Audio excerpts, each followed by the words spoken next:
Quiero darles las gracias que nos acompañan en esta tarde con este tema de violencia en la pareja.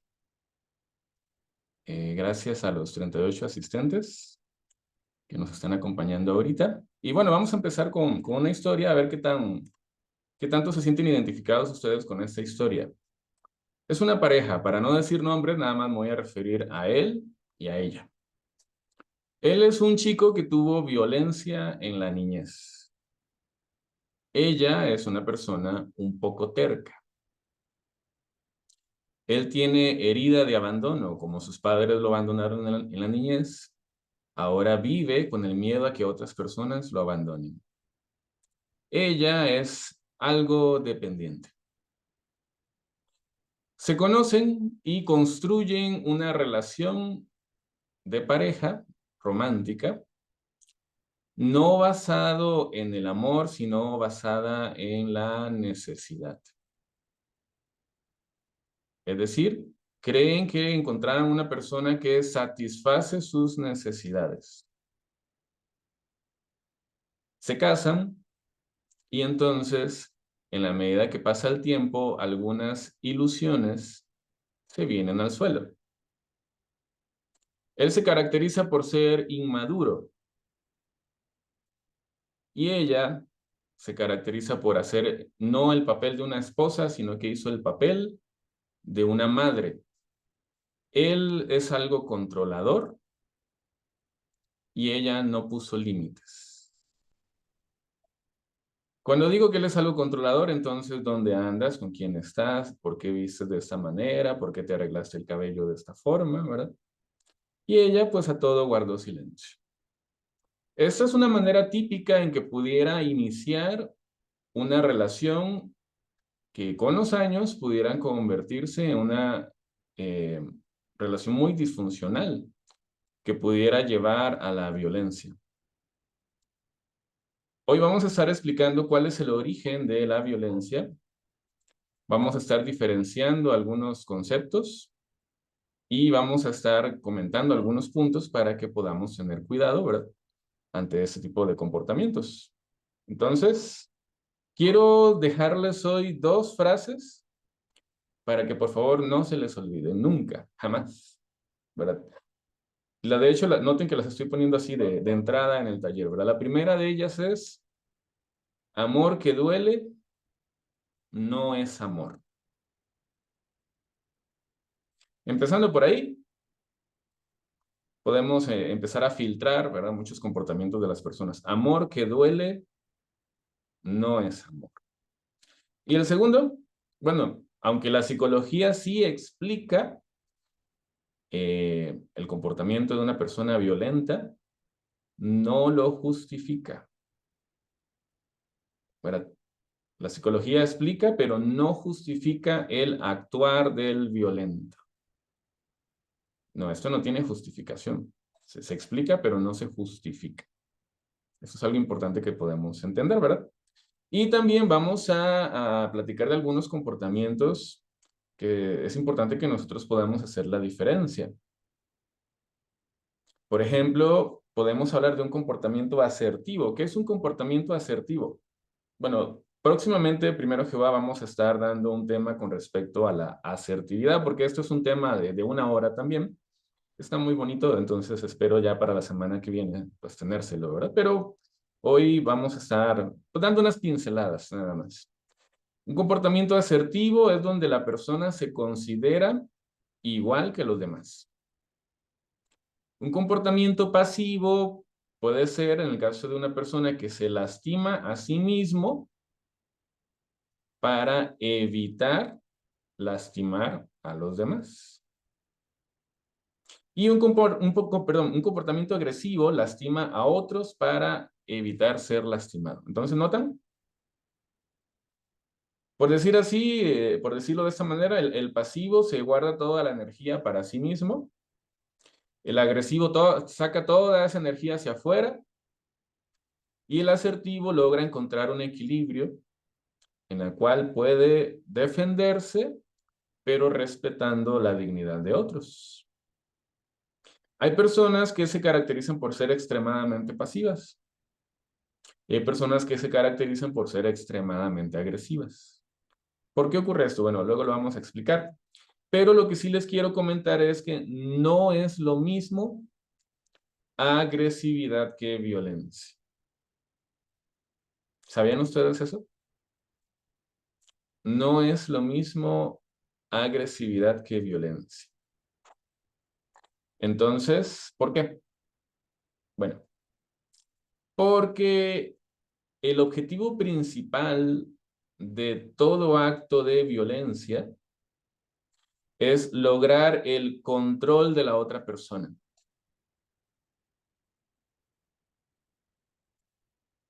Va de nuevo, el objetivo principal de todo acto de violencia es lograr el control de la otra persona y evidentemente en el caso de la víctima hay una relación directa entre la depresión y la violencia porque las personas que son sometidas a violencia tienden a deprimirse.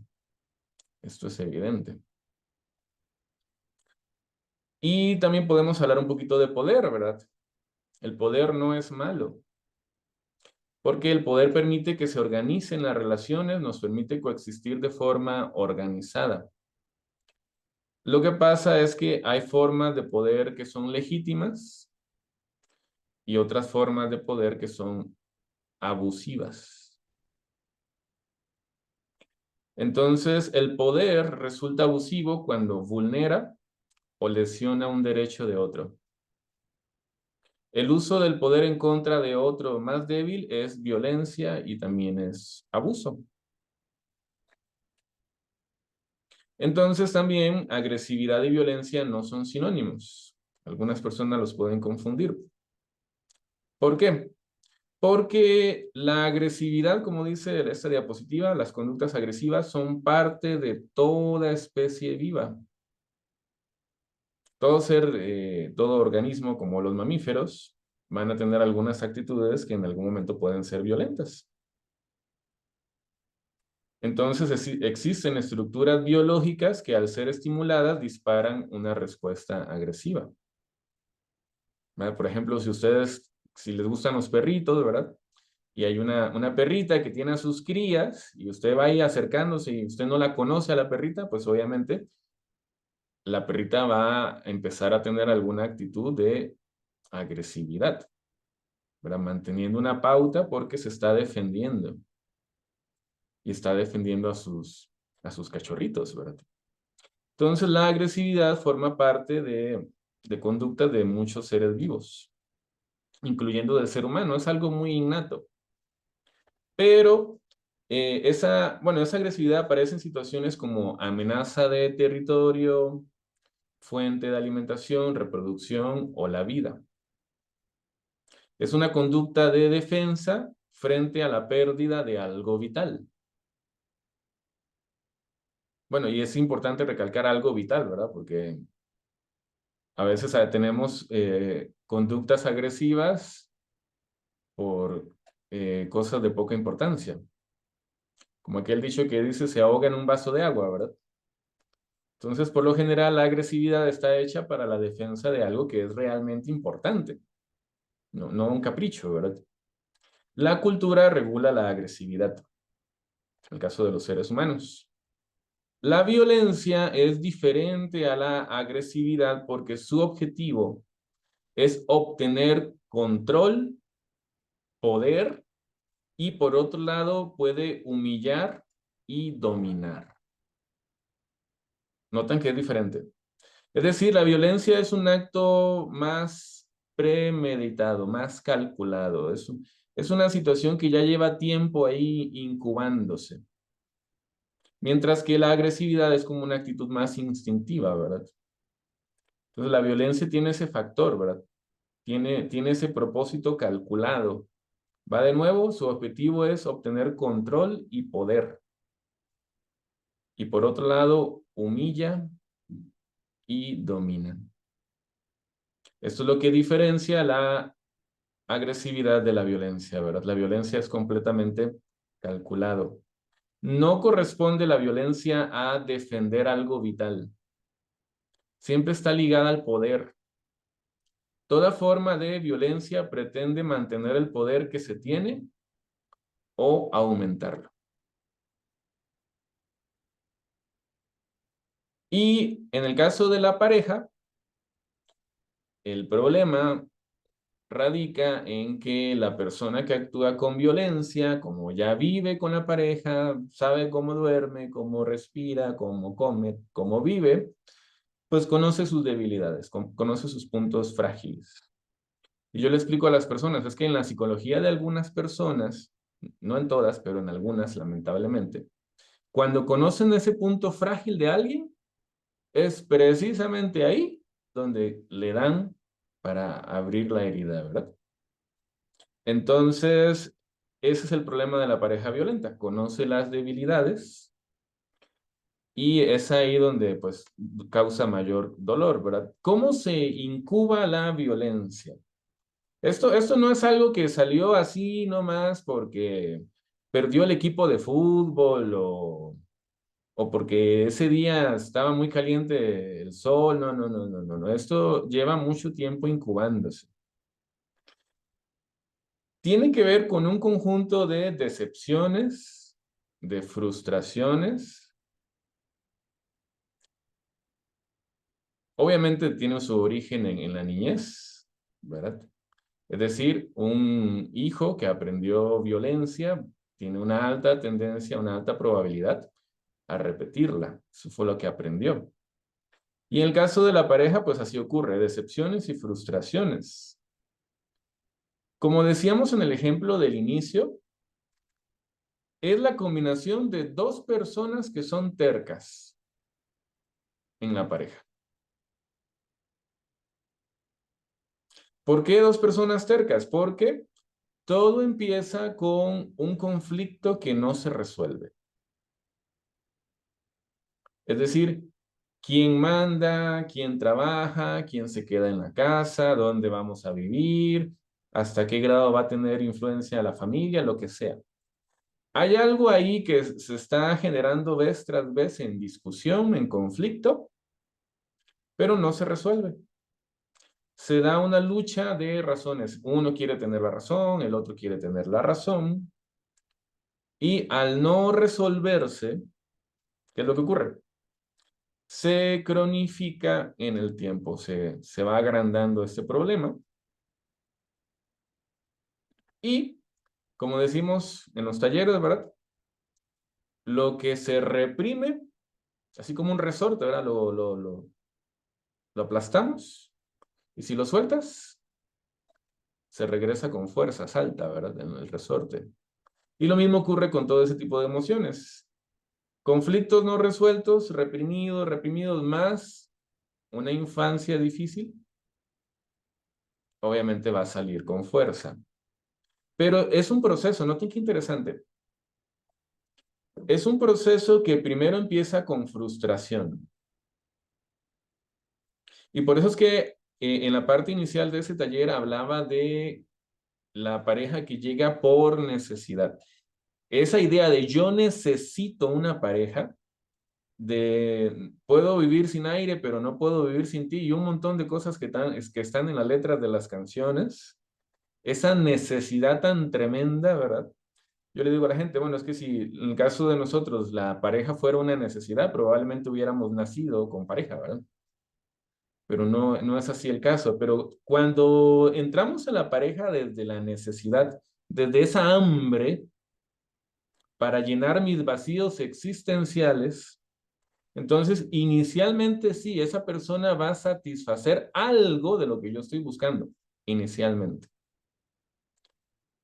Pero luego me voy a dar cuenta que eso es algo muy temporal, porque tal vez esa persona me sirvió de proveedor, de padre, de madre, de lo que sea, de manera que empieza a llenar mis vacíos, pero yo no trabajo en mi felicidad, no trabajo en mí, tuve expectativas muy altas, casi tipo Disney, ¿verdad? De felices por siempre en la relación de pareja, de aquí se me resolvió toda la vida.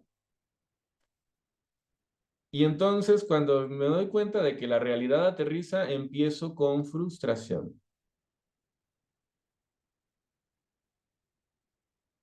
Y luego de la frustración viene una emoción que tiene el propósito de tapar la frustración, de eliminarla, de ahogarla, que se llama enojo.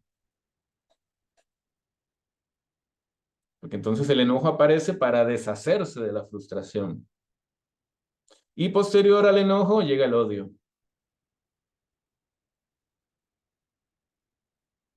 Entonces, ¿qué es lo que debemos hacer nosotros? Bueno, a la primera señal de violencia hay que retirarse. ¿Qué quiere decir retirarse? Bueno, marcar una pausa, poner un límite, de decir alto. Eso no está bien, no es algo que yo voy a permitir, no es algo que yo voy a tolerar, ¿verdad? Ya más adelante, al final de ese taller, vamos a hablar un poquito más de esos puntos, pero lo que quiero decir es que todo debe ser en la primera señal de violencia, ¿verdad? Si no, se cronifica. Ahora, como decíamos, si la pareja continúa ahí juntitos, en medio de todo este proceso de violencia, es decir, conductas premeditadas para causar daño a la otra persona, aparece un nuevo nivel, que es el más grave: acoso con el fin de destruir a la pareja.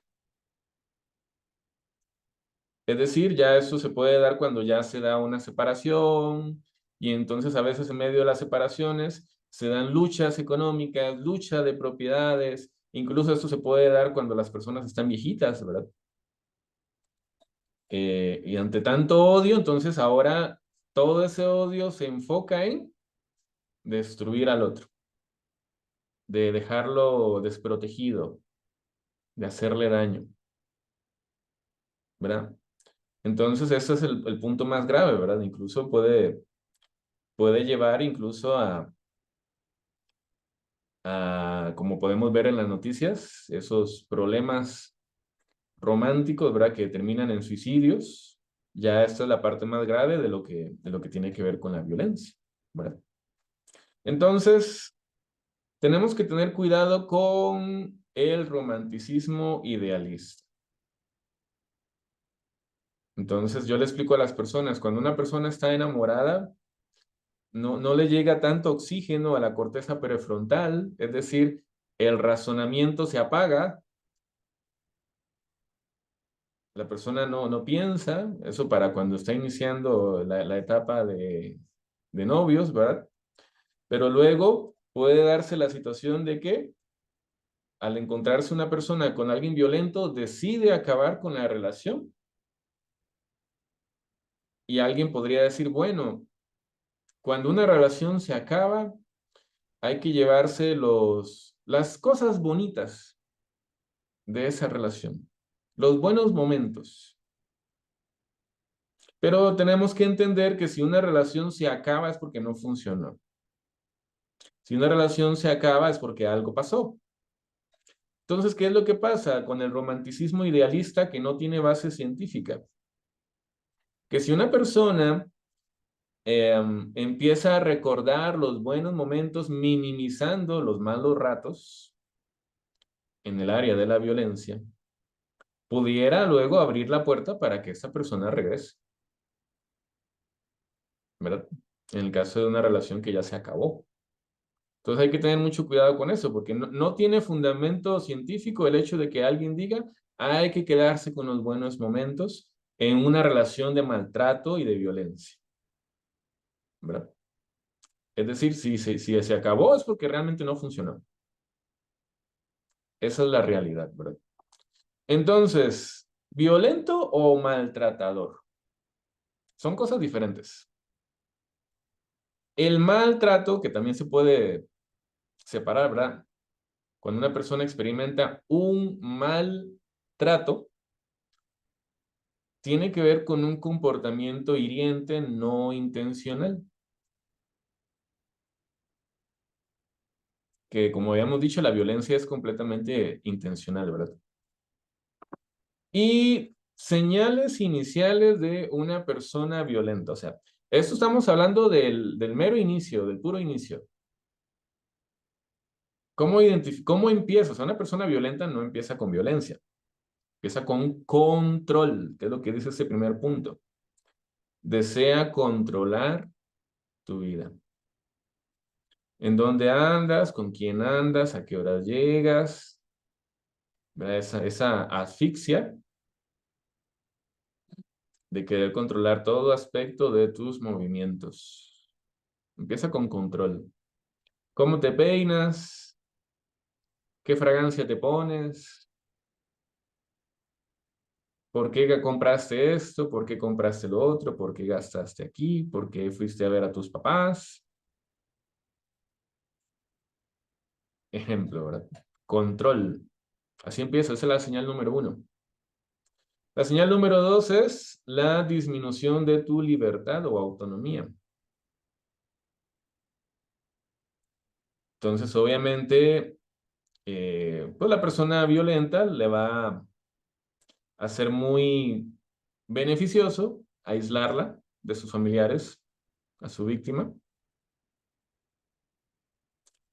por ejemplo. O, por ejemplo, también culparte de sus fracasos o de su insatisfacción. Bueno, aquí dice tus fracasos, más bien son los fracasos del violento, perdón. Entonces, ¿por qué? Porque la persona empieza, como dijimos, con mucha frustración en su vida. Entonces, como la vida no le da a él lo que quiere, porque nunca trabajó en sí, no trabajó en su ser, en su felicidad,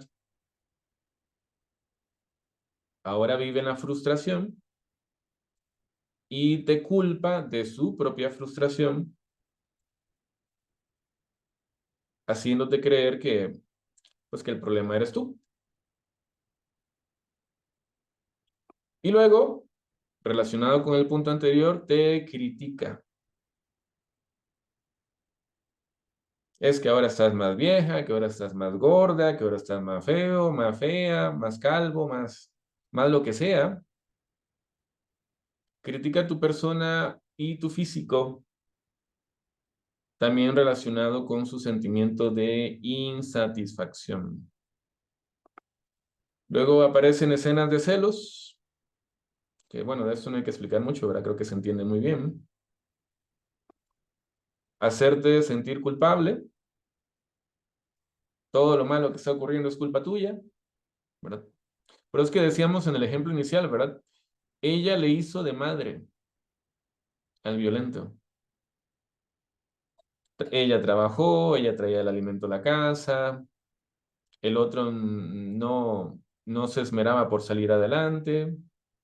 Pero entonces, ¿qué es lo que pasa? Llega el momento en que la persona que está nada más dando y dando y dando y dando, se fastidia y dice, es que ya yo no puedo ser tu mamá, ya no puedo ser tu papá, pues tú también ponte las pilas en la vida, no puedo estar llenando tus vacíos existenciales, no puedo ser yo la fuente de tu felicidad, como lo hemos explicado en los talleres, ¿verdad? Que ahí ustedes van a encontrar en mi canal talleres sobre la pareja y el amor, ¿verdad? El amor de pareja, donde pues no va en esa línea, ¿verdad? De satisfacer los espacios vacíos del otro. Y entonces, pues la persona puede llegar a cansarse de ser el padre o la madre de la otra persona. Y entonces el otro, pues responde haciendo sentir culpable.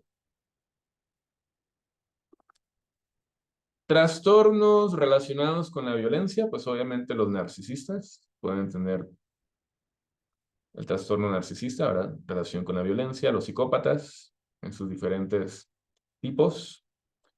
El TLP, el trastorno límite de personalidad, que ante su miedo de abandono va a también reaccionar con ira, violencia. Los adictos y las personas, obviamente los que odian a los hombres, los que odian a las mujeres, tienen relación también con violencia. Entonces, como decíamos, el proceso de la violencia de la pareja se resume en enamoramiento, no amor verdadero, sino enamoramiento. desilusión, frustración, enojo, para eliminar la frustración, violencia, y si la situación se agrava, venganza a través del acoso. Y es evidente que, como decíamos, esto se venía incubando con el paso del tiempo. Por lo tanto, antes de violentarte, la persona te odiaba en secreto. Lamentablemente eso es lo que ocurre. Entonces, la violencia de pareja empieza con una relación de pareja donde en lugar de amor hay necesidad. Ese es el inicio de todos los males. Una necesidad que nunca se va a satisfacer desde lo que otra persona pueda dar. Como ya lo hemos explicado en lo que tiene que ver con el amor propio. Entonces, cuando la pareja niega al violento sus expectativas, que estaban por los cielos, entonces el violento empieza con tristeza, luego con frustración. Y por último, transforma la frustración en odio. Y bueno, aquí cito de un texto bíblico, ¿verdad? La mujer verdaderamente sabia ha edificado su casa, pero la tonta la demuele con sus propias manos. ¿Qué tiene que ver esto con el tema de hoy? Bueno, esto lo pudiéramos comparar con un niñito muy chiquito, un bebé, que tiene una paletita en las manos. Entonces llega alguien y se la arrebata. Entonces la reacción inicial del bebé es, yo tenía mi paleta, ya no tengo mi paleta. Y empieza con tristeza. Se pone triste. Pero luego, ¿qué pasa? Se enoja. Le dan berrinche, de verdad. Y ya cuando está enojado, si llega alguien y le regresa una paleta, ¿qué es lo que hace el bebé? A ver, las que han visto muchos bebés en su familia, ¿qué dicen? Ya cuando está enojado y le regresa una paleta, ¿qué hace el bebé? ¿Qué dice Gina? Pues se vuelven otra vez felices, como que no pasó nada, ¿Sí? y la sonrisa de oreja a oreja.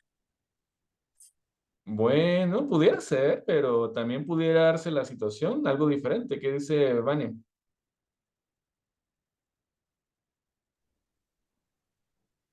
No, le pega un manotazo y la tira. Sí, No la quiere. eso. Gracias, Vania. ¿Por qué? Porque ya está enojado. Pero ya la tristeza la ha transformado en enojo para deshacerse de la tristeza. Entonces, lo que ocurre con la violencia en la pareja es eso. Empieza con frustración, luego el enojo, y entonces, como dice el texto, llega el momento en que la persona, así como agarra esa paleta y la tira, agarra el matrimonio y lo tira. Lo tira contra el suelo, ¿verdad? Lo demuele con sus propias manos, como dice el texto. Hace puras estupideces. ¿Por qué? Porque, bueno, eso lo dice en esa diapositiva. Todo violento es inmaduro. ¿Y qué debe tener una relación de pareja? Bueno, eso también se lo pueden aprender. Debe tener pasea.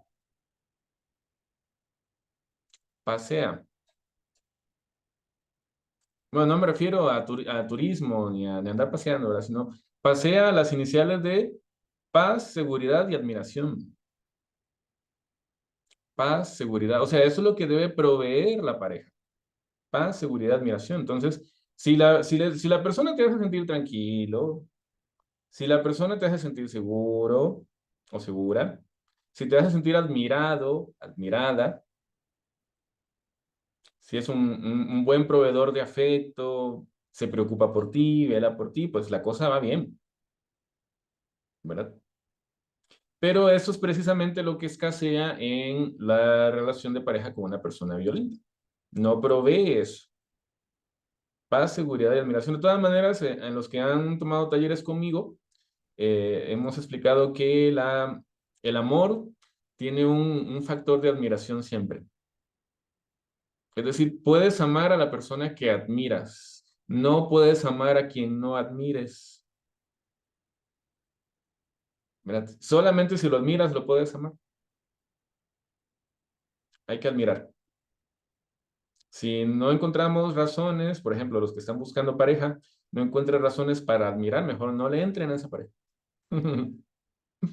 Entonces, cuando una persona no hace nada por defenderse, ya llegando a la parte final de este taller, hace que la otra persona vuelque todo el enojo o ese espíritu de conquista contra ella. ¿Qué quiero decir con esto? Bueno, si tú ante la violencia no haces nada o te quedas callada, la persona continuará su círculo de violencia. Lamentablemente hay un experimento científico, no lo voy a citar ampliamente porque sí está bastante triste, ¿no? Pero donde se demostró que ante una persona que no hacía nada con respecto a actitudes de otras personas durante cierto periodo de tiempo, es decir, que estaba ahí como un objeto, como un maniquí, ¿verdad? Llegaron a darse situaciones de maltrato, de violencia terribles por parte de otras personas y básicamente la conclusión del estudio es que cuando una persona no hace nada, pues hay psicologías muy perturbadas que provocan mucho daño. Obviamente no todas las personas somos así, ¿verdad? Especialmente los que tenemos educación bíblica. Pero lamentablemente sí hay psicologías así allá afuera. O sea, que como es, bueno, hice esto, no se defendió. Lo hice otra vez, no se defendió. Una tercera vez, no se defiende. Entonces ya la persona entiende que pues como no se defiende, puede seguir aumentando su grado de violencia, ¿verdad? Causando estragos, obviamente, ya sea física, psicológica o de otras maneras al afectado. Por esa razón, el consejo es actúa, defiéndete y desenmascara. Actúa, defiéndete y desenmascara. Ese es el consejo. ¿Verdad? No lo dejes pasar por alto. Y bueno, entonces, ¿alguna pregunta que tengan ustedes? ¿Algún comentario que quieran hacer de esta información del día de hoy?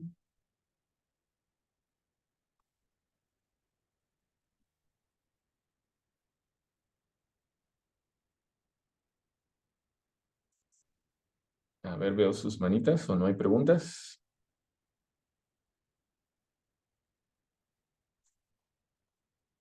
Bueno, y si no, pues dejamos hasta acá la grabación y me quedo un ratito con ustedes.